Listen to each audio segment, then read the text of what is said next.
Vamos fazer uma da lista 16, voltando à lista 16, ó.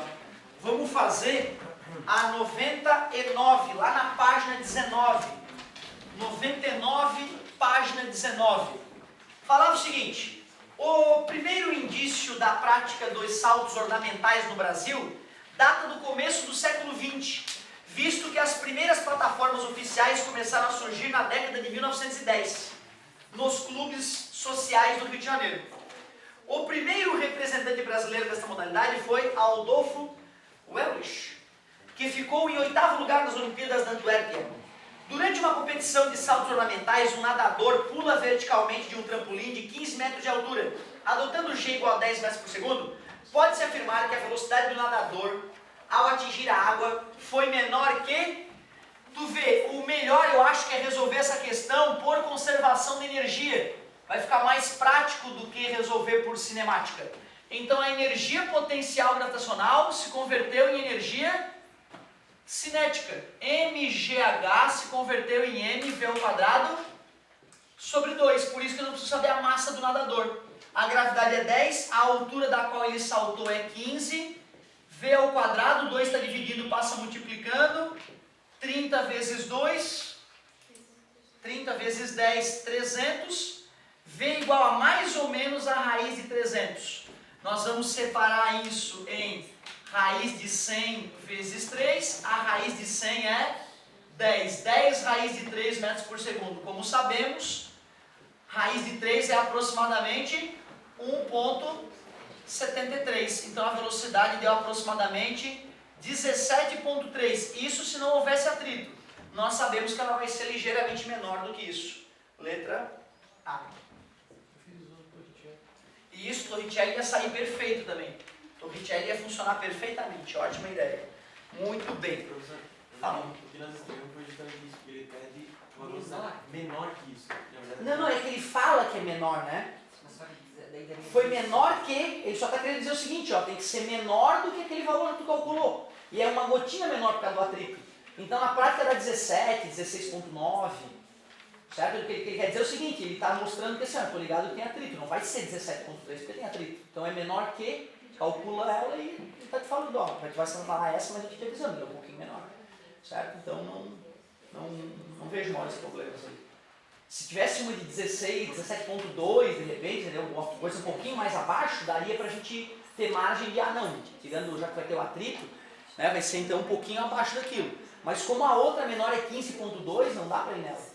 Infelizmente, então é isso aí. Isso aí também me deixava... É o que mais me incomodava, eu diria, na resolução de questões de física e matemática, era essa interpretaçãozinha final. Como eu me perdia nessa interpretação final. Até hoje me perco às vezes. Maior prazer.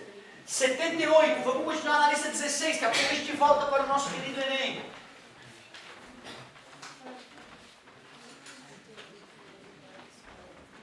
Falava o seguinte, lá na página 14, voltando um pouquinho na lista 16. Um dispositivo capaz de fazer a resistência elétrica de um circuito variar é o reostato.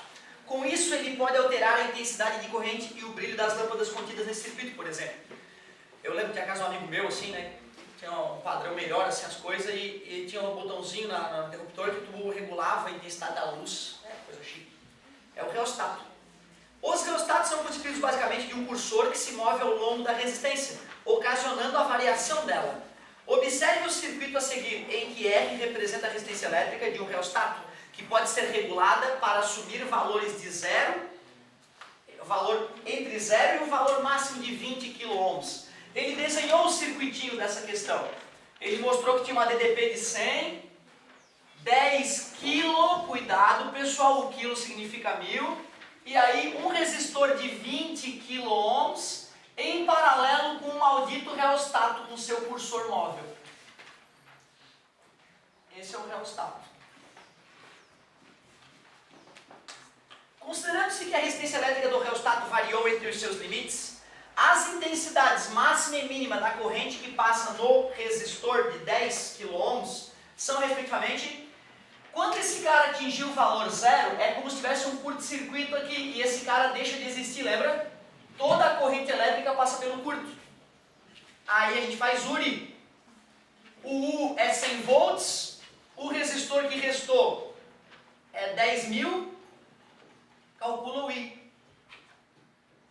I vai ficar 1 sobre 100, 0,01, ou ainda 10 mA, né? Já que é 10 vezes 10 na menos 3. 1, 2, 3.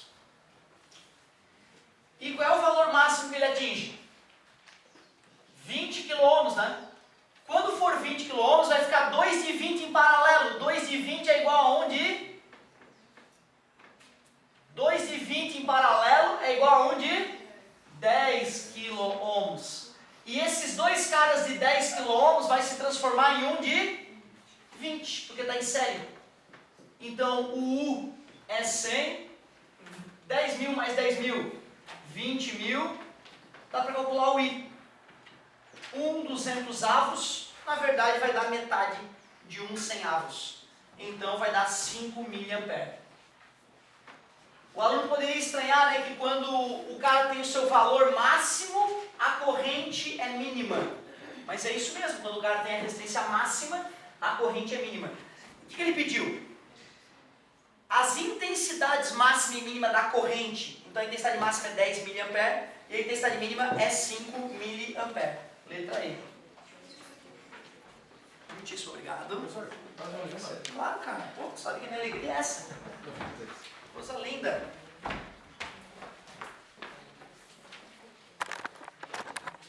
Eu fico muito feliz, cara, quando a galera pede a questão dela. Você é, pô, professor, aquela minha questão, estou com dúvida naquele ponto. Isso é muito importante, cara, porque quando a gente resolve uma questão que o aluno não fez, o aluno tem a tendência de entender a questão e de não enxergar problemas na questão. Só que não há garantia nenhuma de que ele vai resolver, nem que seja a mesma questão posteriormente. Por isso que é fundamental a gente ter o sofrimento da derrota, né, do erro. Como eu me magoei, cara, com as minhas derrotas, com meus erros. Me magoei tanto que aprendi. Página 17, questão 92. Boa pedida, hein? Quinta distorção como os encanteiros de óleo utilizados para...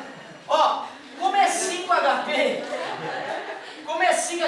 e cada HP é 746 watts, 30 foi 3, 20 mais 3, 23 foi 2, 35. Tu vê a potência do motor é 3.730 watts. E o que é watts? Joules por segundo. E é justamente o que diz a letra A, né? O motor é capaz de realizar um trabalho de 3.730 joules a cada segundo. Se nós quiséssemos calcular o tempo de içamento, potência e energia com o passar do tempo. O tempo é a energia, que vai ser do tipo potencial gravitacional, dividido pela potência. E vai dar uns 25 segundos de alguma coisa. Certo? Acho que com essas ideias tu mata o resto, confere as outras. Certo, amigo? Obrigado aí. Depois a gente faz com mais calma se for necessário. Valeu, galerinha. Bom lanche pra vocês. Daqui a pouco estamos junto com o Enem de novo.